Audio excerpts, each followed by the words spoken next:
나는 그렇게 될 수밖에 없지. 이런 운명론은 하나님의 섭리를 전혀 이해하지 못한 데서 온 모세는 제단을 쌓고 그 이름을 여호와 니시라고 했죠. 우리가 했다고 여기면 기념비를 세우겠지만 여호와께서 하셨기 때문에 제단을 쌓았습니다. 하나님의 시간을 사시는 분들은 하나님의 진리로 그 삶을 인도받습니다. 그 삶의 인도함 속에서 하나님이 주시는 양식을 만나게 되세요. 2025년도부터는 오직 이스라엘 그 땅에는 이스라엘 국가 하나만 존재하게 될 것이다. 이 말이 세계 최강의 국가 미국의 국방장관 지명자 입에서 이루어집니다.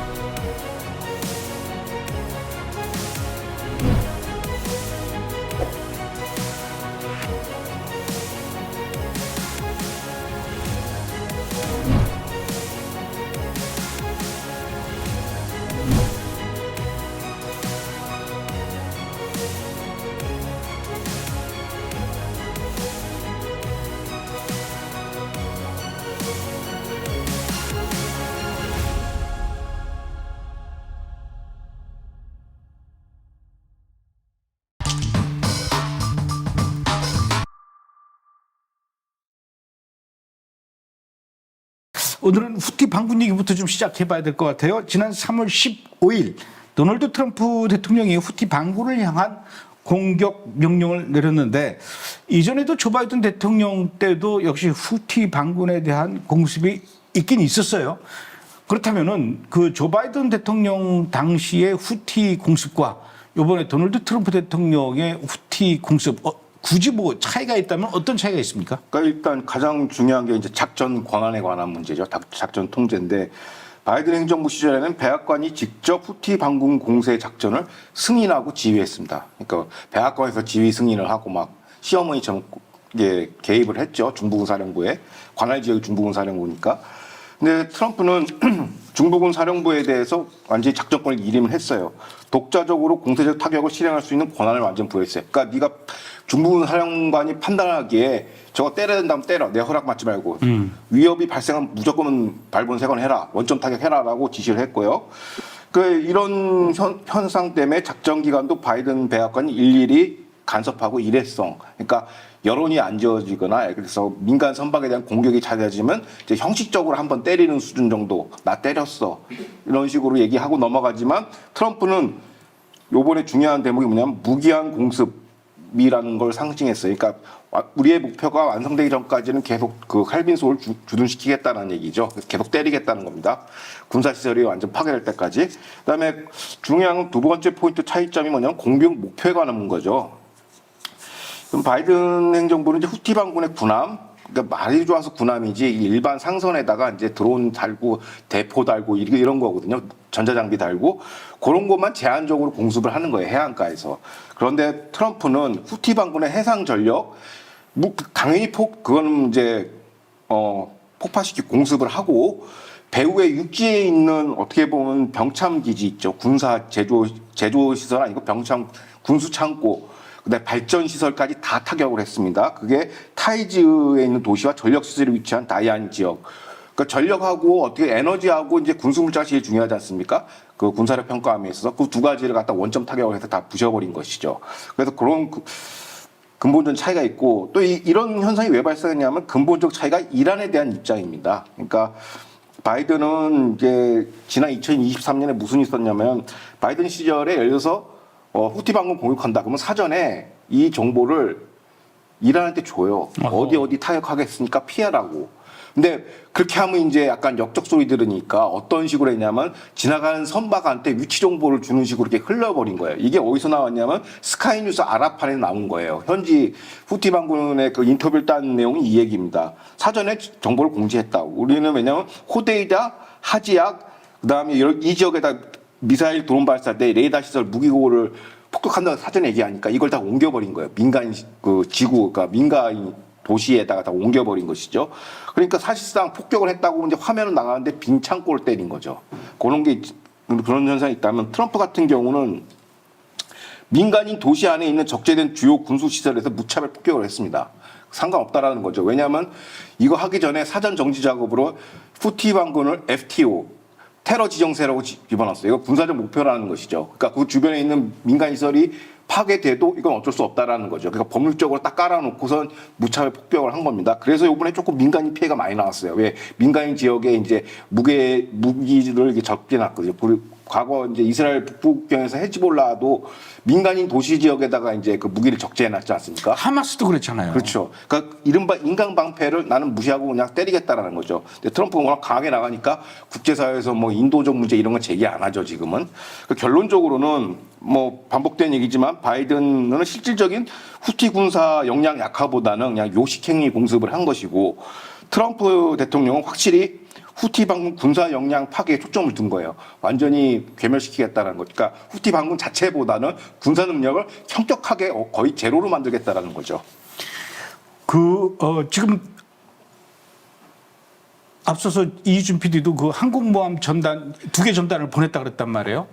이게 지금 그 심상치 않는데 그렇다면 이번에 그 후티 반군에 대한 그 미군의 공습 구체적으로 어떤 방식으로 그 공격을 진행할 것 같습니까? 그러니까 군사 전략으로 보면은 이게 트럼프의 이런 행보가 뭐냐면 행위로만 우리 역추산할 수밖에 없죠. 트럼프는 후티 반군을 이제 어떻게 보고 있는가 해서 이제 허디슨 연구소에서 이거에 대해서 분석 자료를 내놨어요. 그러니까 이란이 후티 반군에 제공한 비대칭 전력 그걸 통해서 홍해와 글로벌에서 무역을 이제 교란시키고 있죠. 그러니까 후티 반군을 어떻게 보냐 이란은 그러니까 트럼프 행정부는 후티 반군을 어떻게 보냐면 이란의 대리 세력인 동시에 이란의 해군이라고 보는 거예요. 그러니까 헤즈볼라는 이란의 육군 병력, 지상 병력이라고 하면은 후티 반군은 해군. 왜냐면 그 자국 군대는 있긴 하지만 실질적으로 외부로 군사력을 투사하는 건 대리 세력을 통해서 하거든요. 초승달 시아벨트를 통해서 하기 때문에 요거는 이제 후티 반군은 이제 이란의 해군으로 지금 써먹는 거예요. 그래서 근데 문제는 뭐냐면 이제 10월 7일 학살 이후에 이 지역에서 후티 반군이 그 자유진영, 그러니까 뭐 미국, 이스라엘, 영국, 유럽의 선박에 대해서 공격을 엄청나게 많이 해요. 거기에 성공하니까 이제 할증료 붙죠. 그다음에 보험료, 선박보험 올라가죠 하니까 이제 좀 어떻게 보면 미국이 설정해 놓은 항해의 자유, 그 질서를 이제 위협을 하는 것이죠. 그래서 이제 선박 통행량이 그러다 보니까 근데 그러면 이란이랑 친한 국가들 있지 않습니까? 중국하고 러시아. 러시아하고 중국 선박은 무사패, 프리패스예요. 아예 건들질 않아요. 그래서 이 지역에서 이제 중국 선박의 통행량이 급증했다는 것이고 또 여기를 통해서 이제 이란과 중공이 이란이 제재 대상이잖아요. 그러니까 원유 수출을 하면 안 되죠. 그런데 이란과 중공이 이제 해상에서 이제 원유를 교환하는 이런 바터가 여기서 발생한 거예요. 그러니까 이게 어떻게 보면은 이거에 대해서 또 트럼프 행정부는 제재안을 내놨어요. 행정명령을. 그러니까 이런 거를 이제 항해 자유를 보호한 게 1번이고 두 번째는 이제 말씀드린 것처럼 후티 반군이 뭐 다른 헤즈볼라와 달리 자체 군수 시설이 없어요. 그러니까 군사를 생산할 수 있는 산업 기반이 없어요. 대부분 이란한테 공급을 받는 거거든요. 그러니까 이란이 이걸 이제 비대칭 전력이라고 하는데 그거를 받아가지고 이제 공격을 하니까 이 비대칭 위협을 원점적으로 타격하겠다라는 거예요. 트럼프 행정부의 그 전략은. 그러니까 무슨 얘기냐면 이란이 어떤 물자를 제공하냐? 위성 위치 추적 데이터. 그 첨단 장비죠. 이거 러시아한테 받아가지고 제공하는 거예요. 그 다음에 대함 미사일. 그러니까 약간 허접한 그 통통배 같은 데다가 미사일 달아놨지만 그 전자장비로 해가지고 다 선박에다 타겟팅 한다라는 거예요. 그 다음에 킬체인 레이더 장비도 공급을 했어요. 요 세 가지를 이제 공급하는 그 장비와 그 병참 루트, 장비 시설, 드론 발사대를 다 이제 파괴시켜버리면 생산 능력이 없기 때문에 한번 파괴시키면 재생할 가능성이 없죠. 이란이 공급하기 전까지는. 요거가 이제 군사 타격 목표이고 결론적으로 미국은 후티 반군에 대한 괴멸보다는 약간 군사 능력을 약화시켜서 항해 자유와 그걸 안정화시켰다는 거고 마지막으로는 이제 지난 바이든 행정부 당시에 미 해군의 그러니까 선박에 대해 미국 해군 선박뿐만 아니라 이제 군함에다가 174회 공격을 했어요. 그러니까 이거에 대한 이제 트럼프가 또 한 성격을 하지 않습니까? 그러니까 자국 내 해군에다가 공격을 해 이거에 대한 어떻게 보면 직자적인 복수 행위도 포함되는 거예요 이번에. 그래서 이제 기간을 정해놓지 않고 그냥 무차별 공습을 들어가는 것이죠. 레바논에 있는 그 헤즈볼라 남쪽이죠. 그 레바논 남쪽에 있는 헤즈볼라한테 무기 공급을 할 때는 이 시리아 쪽을 통해서 이렇게 육로로 이렇게 무기가 오는데 사실 이란에서 이 예멘 후티 반군 쪽으로 무기를 보내려면은 연결되는 도로가 중간에 사우디아라비아가 있어서 사실 끊겨 있거든요. 그런데도 어떻게 무기가 이렇게 예멘 쪽으로 가요? 해상 쪽으로. 해상으로 가는군요.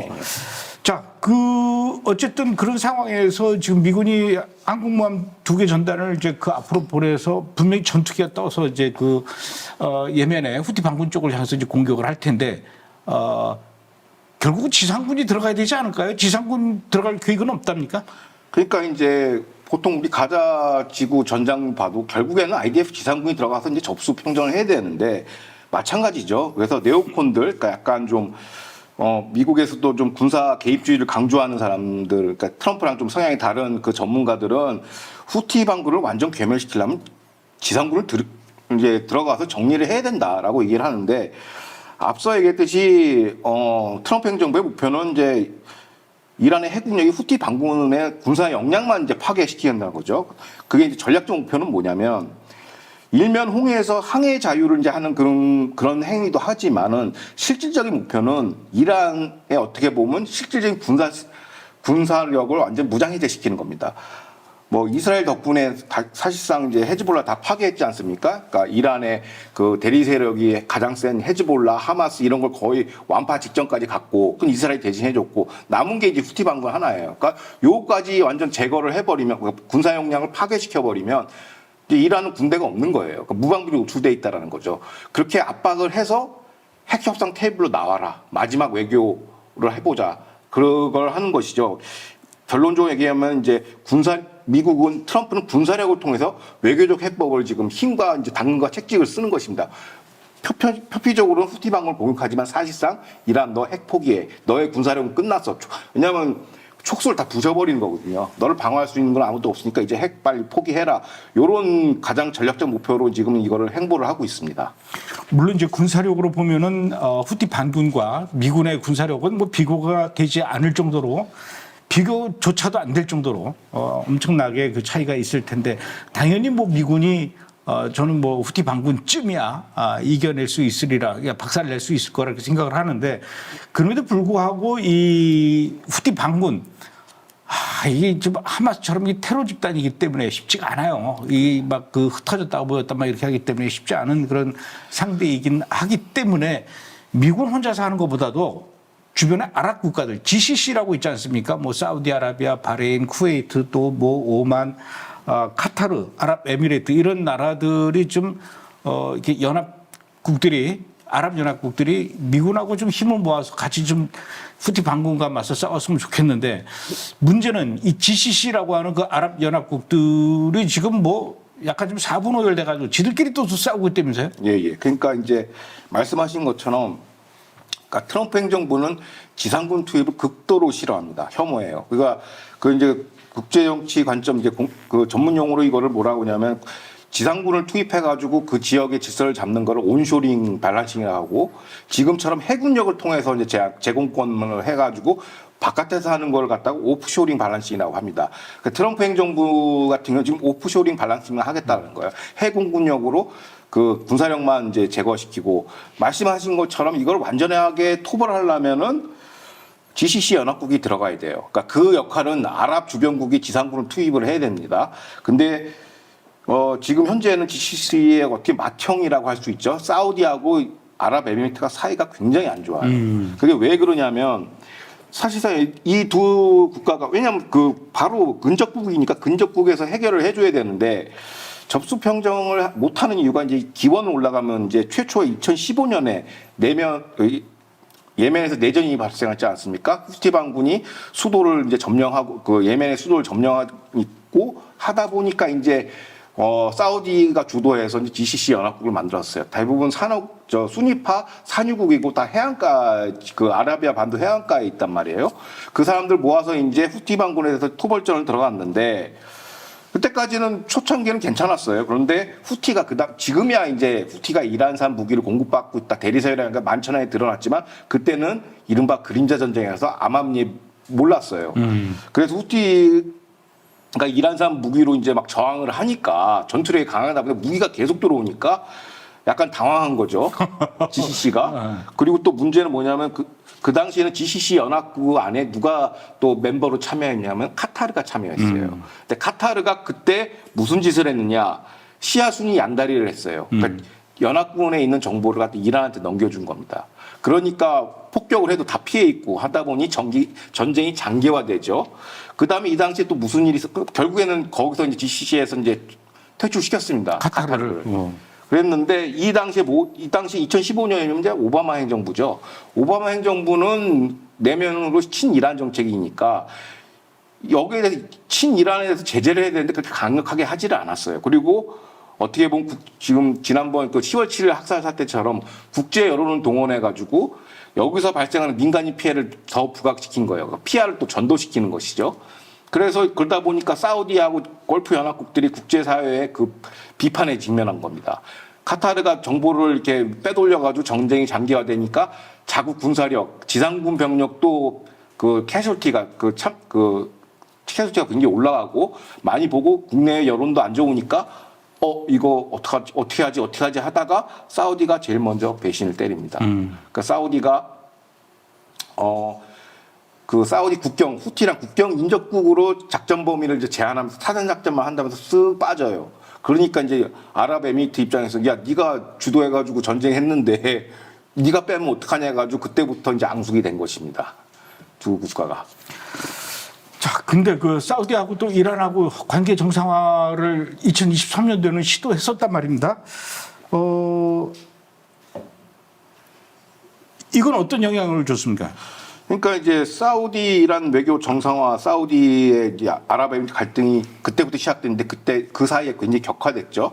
그러니까 사우디의 배신으로 이제 불만이 커지니까 2019년도에 아랍에미리트가 그럼 우리도 족장 우선 걷겠다 하면서 전투 병력을 다 빼버립니다. 예멘 지역에서. 그러면서 현지 세력을 이용해서 후티 반군을 맞서는 해양 전진 기지로서 예멘을 활용하기 시작합니다. 자, 이 기도 보시면 아시겠지만 저기 보면 보라색이 예멘 북부를 장악한 후티 반군이죠. 그 다음에 노란색이 사우디가 지원한 예멘 정부입니다. 아래 주황색이 바로 아랍에미리트의 지원을 받는 STC라고 해서 과도 남부 정부라고 합니다. 근데 이 과도 정부가 사우디의 지원을 받는 예멘 정부랑 또 경쟁 관계예요. 그러니까 어떻게 보면은 저 예멘 지역이 지금 3분할로 쪼개진 거예요. 각자 이익만 좀 따지고 저걸 이제 둘이 힘을 합해가지고 저 후티 반군을 몰아내야 되는데 그러다 보니까 이제 이렇게 되다 보니까 이제 후티 반군만 논하는 것이죠. 둘이 자기 영유권에서 하고 그다음에 아랍에미리트 같은 경우 아래 그 주황색 지역이 저게 다 이제 항만이거든요. 항만 시설만 난 보호하겠다. 아덴만 같은 경우 그 항만 시설만 보호하고 또 사우디는 국경이랑 맞대어 있으니까 그 북국경에서만 작전을 하겠다 해서 서로 이제 동상이몽 독자적인 국익 노선을 추진하는 것이죠. 그러면 이 상태에서 이제 트럼프 행정부가 이제 기회를 제공한 겁니다. 후티 반군의 군사력을 완전 무력화시키면은 너네 둘이 합해서 들어가가지고 후티 반군을 정리해야 되는데 그게 이제 관전 포인트라는 거예요. 과연 합의를 할까 안 할까. 그런데 이 양측의 관계, 아랍에미리트와 사우디 관계가 더 악화일로 간 게 뭐냐면 사우디가 배신을 넘어서 지난 2023년 바이든 행정부 시절에 이제 이란의 기세가 워낙 강했지 않습니까? 그래서 이란하고 외교 정상화를 해버려요. 근데 그 정상화 부속 조건이 뭐냐면 후티 반군하고 휴전을 맺어라. 그래서 휴전 회담 하던 중에 이제 정권이 바뀐 겁니다. 트럼프 행정부가. 그래서 어떻게 다시 재설정할지.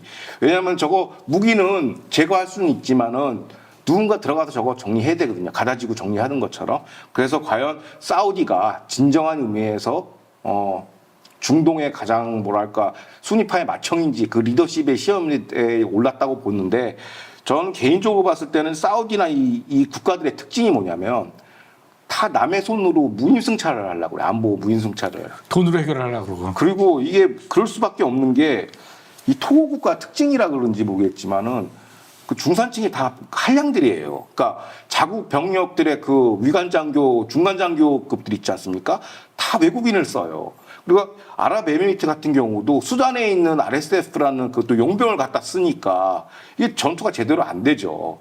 그러니까 이게 지상군이 없다 보니까 이러지도 저러지도 못하고 그냥 돈만 많은 돼지들 같다는 느낌이 좀 들어요. 그래서 이게 앞으로 어떻게 해결될지 아무리 트럼프 대통령이 그 군사 시력을 해소해줘도 지상군이 들어가야 되거든. 그러니까 그 역할을 좀 했으면 좋겠다. 사우디가 맨날 그러니까 너무 무임승차를 많이 해. 10월 7일 때도 무임승차했잖아요. 가만히 있었고 이란한테 찍히기 싫어가지고 가만히 있고 조금 너무 간복이 아닌가라는 생각이 듭니다. 그 사우디 인구가 한 3천만 조금 넘는데 그 중에 3분의 1이 외국인이더만요.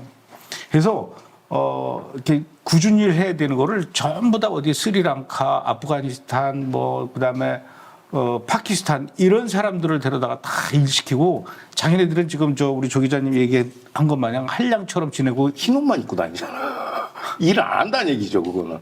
그런 것도 있고 또 한 가지가 뭐냐면 이제 아랍에미리트랑 사우디는 이제 원유 패권 가지고 또 싸워요. 오펙 그 감사한 결정 가지고 서로 싸우고 누가 이제 서로 이제 산업화를 하려고 그러지 않습니까? 그래서 투자가 입장에서 누가 중동의 중심 국가가 되느냐 갖고 또 싸우니까 근데 가장 큰 갈등은 이제 예멘에서 발생하는 걸로 보여집니다.